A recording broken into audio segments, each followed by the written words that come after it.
Hello, these are 50 Venus Flytraps, and in this video, I'm going to release 1,000 ants into the same container with them. Will the sheer number of ants be enough to trick the traps into closing? Or will the ants simply get cooked?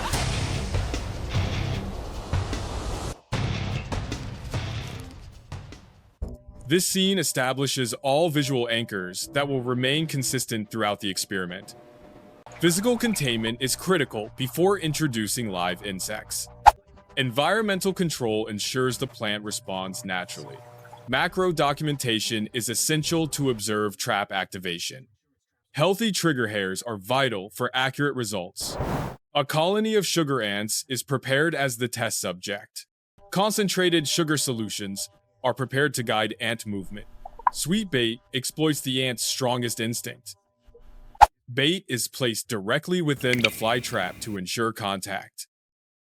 All systems are verified before live interaction begins. The stage is set. The experiment is about to begin. A single scout ant is selected to initiate the first micro-test. The ant is released near the base of the Venus Flytrap. Initial positioning affects exploration behavior. Ants rely heavily on antennae to locate food sources. Venus flytraps naturally secrete nectar to lure ground insects. The ant makes its first contact with a trigger hair. The ant continues moving inside the trap. Repeated contact within a short time window is critical. Despite contact, the trap does not activate. The ant feeds freely and exits without consequence. This represents a failed capture event. Each failed attempt still costs the plant valuable energy. The first micro-test reveals a critical weakness in the trap mechanism. The test area is carefully reset to remove any remaining chemical traces. A larger ant is selected to test the trap's activation threshold. This fulfills the mechanical requirement for closure.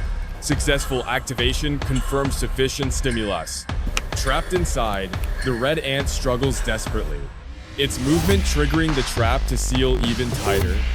This marks a successful predation event. This confirms the size-dependent efficiency of Venus flytraps. With individual tests complete, preparation begins for a larger-scale encounter.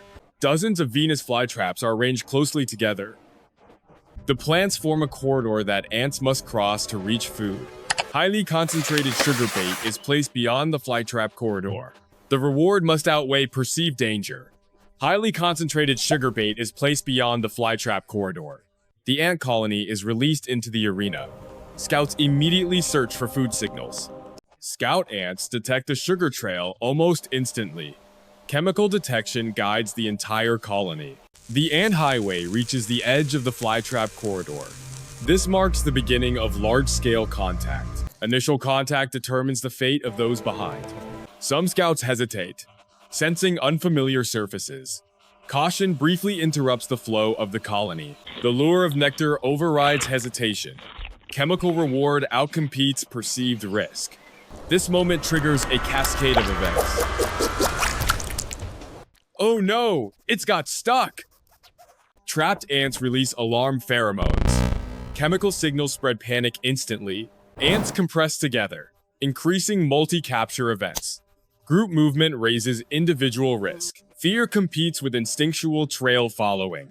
The swarm test reaches a critical escalation point. Survival becomes increasingly unlikely for the colony. Alarm pheromone is spread rapidly through physical contact. Some ants attempt to rescue trapped nestmates. Collective loyalty triggers risky behavior. Once sealed, the trap becomes biologically inert. While rescues fail, more traps continue to activate. Some ants retreat from the corridor. Survival instinct begins to override reward seeking. Individual sacrifice sustains collective objectives. Ants on the outer edges face lower risk. Only traps along the main trail achieve high capture rates. Collective behavior adapts in response to sustained losses. Fewer scout ants now venture forward. Lost feedback suppresses exploration. Despite danger, sugar residue continues to pull ants forward. Chemical rewards maintain behavioral pressure.